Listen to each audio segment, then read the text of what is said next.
મિત્રો, આજથી થોડા ટાઈમ પહેલાની વાત છે. કુંભ મેળામાં રિપોર્ટર એક સાધુ સાથે વાત કરે છે ને રિપોર્ટરને લાગ્યું કે આ સાધુ વાતો એવી કરે છે, લાગે છે કે આ સાધુ કોઈ નોર્મલ સાધુ નથી. પૂછે છે સાધુને કે તમારી વાત ઉપરથી તો લાગે છે તમે ભણેલા લાગો છો, ક્યાંથી તમે તમારું સ્ટડી કર્યું છે?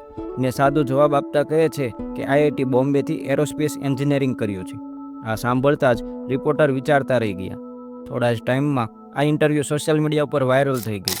ટ્વિટરથી લઈને ઇન્સ્ટા, યુટ્યુબ, ફેસબુક બધી જ જગ્યાએ આ જ બાબાની વાતો થવા લાગી.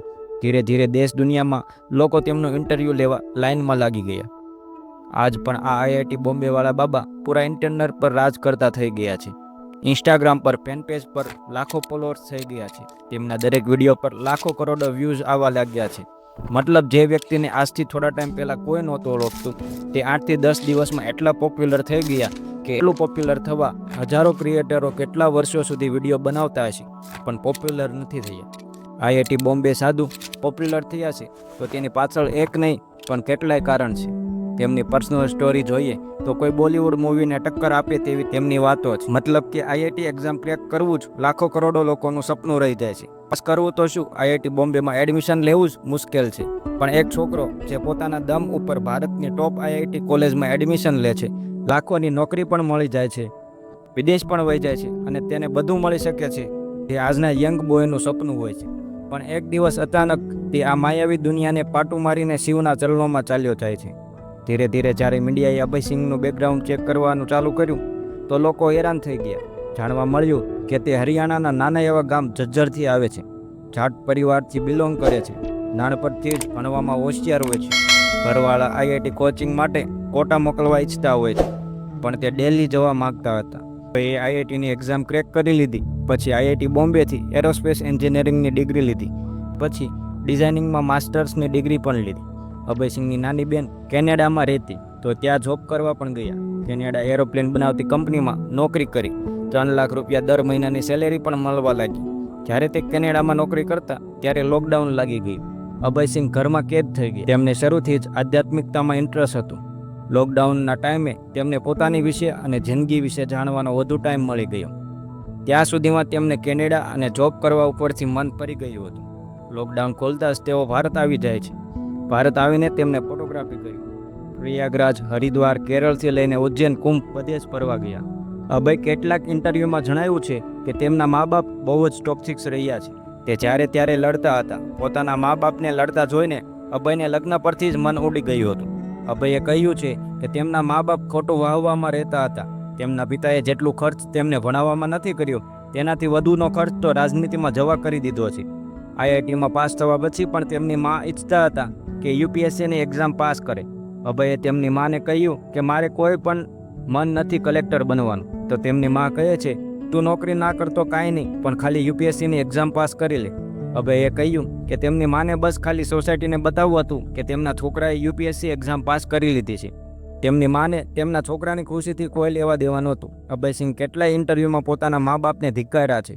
તેમનું કહેવું છે કે મા બાપ ભગવાન નથી પણ ભગવાને જ મા બાપને બનાવ્યા છે.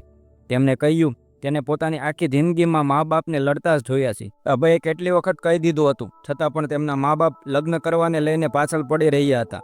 જ્યારે તે વધુ કહેવા લાગ્યા ત્યારે અભયે ઘર જ છોડી દીધું. પહેલાં તે પોતાના ઘરવાળા સાથે ફોન પર વાત પણ કરતા હતા પણ હવે કેટલા ટાઈમથી ઘરવાળાને ફોન પર પણ બ્લોક કરી દીધા છે. પોતાના મા બાપના ઝઘડાથી તે એટલા હેરાન હતા કે પછી તેમને એક શોર્ટ ફિલ્મ પણ બનાવી. એ ફિલ્મ બનાવી રહ્યા હતા ત્યારે તેમને ગર્લફ્રેન્ડ પણ હતી. તે ગર્લફ્રેન્ડ 4 યરથી સાથે હતા પણ ફિલ્મ બનાવતા ત્યારે તે ટ્રામામાં વહી ગયા અને ગર્લફ્રેન્ડને લઈને ફિલિંગ વહી ગઈ અને તેને પોતાની ગર્લફ્રેન્ડને પણ કહી દીધું કે તેને લઈને મને કોઈ ફિલિંગ હવે રહી નથી. આ થયા પછી અભયસિંહ જિંદગીનો મકસદ ગોતવા સાધુ સંન્યાસીઓના શરણોમાં જાય છે. તેમને કહ્યું તે કેટલા ટાઈમ સુધી સદગુરુજીના ઈશા ફાઉન્ડેશન કોઇમ્બતુર આશ્રમમાં પણ રહ્યા. ત્યાં સાધના કરી, ત્યાંથી કેટલીક અલગ અલગ જગ્યાએ જઈને સાધના પૂરી કરી.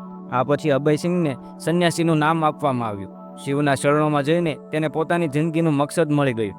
પણ થાય છે કેવું કે થોડો ઘણો ભણેલો માણસ આધ્યાત્મિકતાના રસ્તે જાય છે તો લોકો કહે છે કે આ એક બેરોજગાર હતો, નશેડી હતો, તેથી ધર્મ બરમના રસ્તે વહી ગયો. ભણેલા બનેલા માણસો આવું ના કરે. પણ જ્યારે એક આઈઆઈટી બોમ્બેથી એરોસ્પેસ એન્જિનિયરિંગ થયેલો માણસ તત્વ ધાર્મિકતાની વાત કરે, શિવની વાતો કરે તો એ વાતોને આપણે હવાબાજીમાં ના સમજી શકીએ. તેથી જ આપણે સમજવું પડશે કે અભયસિંહ પોતાના દરેક ઇન્ટરવ્યુમાં શિવ જ સત્ય છે એવું કેમ કહે છે. હવે આગળ જે વાત કરવા હું જઈ રહ્યો છું તે વાતો અમુક લોકોને સમજવામાં થોડુંક મુશ્કેલ લાગશે, પણ આ વિડીયો લાસ્ટ સુધી જોજો તમે બધા, જેનાથી તમને ખબર પડશે કે એવું શું શિવનું સત્ય છે જેનાથી અભયસિંહને દુનિયા મૂકીને શિવના ચરણોમાં જવું જરૂરી લાગ્યું. આપણે એ પણ જાણશું કે તેને શિવના ચરણોમાં આવીને કેમ શાંતિ મળી, કેવી રીતે શાંતિ મળી. તો મિત્રો વાત એવી છે કે સનાતન પરંપરામાં શિવને બ્રહ્મ માનવામાં આવે છે, મતલબ કે પૂરી સૃષ્ટિ એમના પર જ ટકી છે. તે ક્યારેય જન્મ નથી લેતા કે ક્યારેય તેમનું મૃત્યુ નથી થતું. તેથી જ શિવને શાશ્વત અને અનંત માનવામાં આવે છે. આ દુનિયાનું સાચું ખોટું ગમે ત્યારે બદલાય છે, પણ શિવ હંમેશા સત્ય છે. તેમનું અસ્તિત્વ કાલ પણ હતું, આજ પણ છે અને કાલ પણ રહેશે. તેથી જ તેમને મહાકાલ પણ કહેવાય છે, કારણ કે તેઓ કાલથી પરે છે.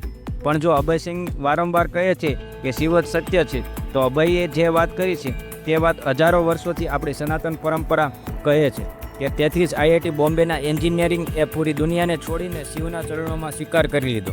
ઘણા બધા રિપોર્ટર તેમજ ઘણા બધા યુટ્યુબરો પોતાની ચેનલ અને પોતાના વ્યૂઝ વધારવા માટે અલગ અલગ સવાલો કરે છે. જ્યારે અભય જવાબ આપે છે તો સામેવાળા સમજી જ નથી શકતા. કહે છે અભય કન્ફ્યુઝ છે, તે રાહ ભટકી ગયો છે. પણ સાલું એ જ ખબર નથી કે તમે શું જાણો છો. એક ભણેલો IIT એન્જિનિયરિંગ જો બધું છોડીને સાધુ બન્યો છે તો કંઈક તો હશે ને. આ કુંભ મેળાને કવર કરવા અમેરિકાથી ને અલગ અલગ બધી જ કન્ટ્રીમાંથી લોકો આવ્યા છે. તે લોકો આ કુંભ મેળાનું મહત્ત્વ જાણે છે, પણ આપણા જ ધર્મના લોકો આપણા જ ધર્મને જાણતા નથી. જે સવાલ કરે છે અભયસિંહને જેવા સાધુને પાછળથી કહે છે કે તે તો ગાંડો છે, પોતાની લાઈફમાં જ કન્ફ્યુઝ છે, રાહ ભટકી ગયો છે. મિત્રો લાસ્ટમાં વાત કરવા માગીશ કે હા, હું પણ શિવ ભક્ત છું ને હું પણ શિવની શક્તિ હરરોજ મહેસૂસ કરવાની ટ્રાય કરું છું. જો તમને પણ લાગતું હોય કે શિવ સત્ય છે તો કોમેન્ટમાં હર હર મહાદેવ લખી દેજો, વિડીયોને લાઇક કરી દેજો ને આવા જ વિડીયો જોવા માટે ચેનલને સબસ્ક્રાઈબ કરી દેજો. તો ચાલો મિત્રો મળીએ એક નવા વિડીયો સાથે.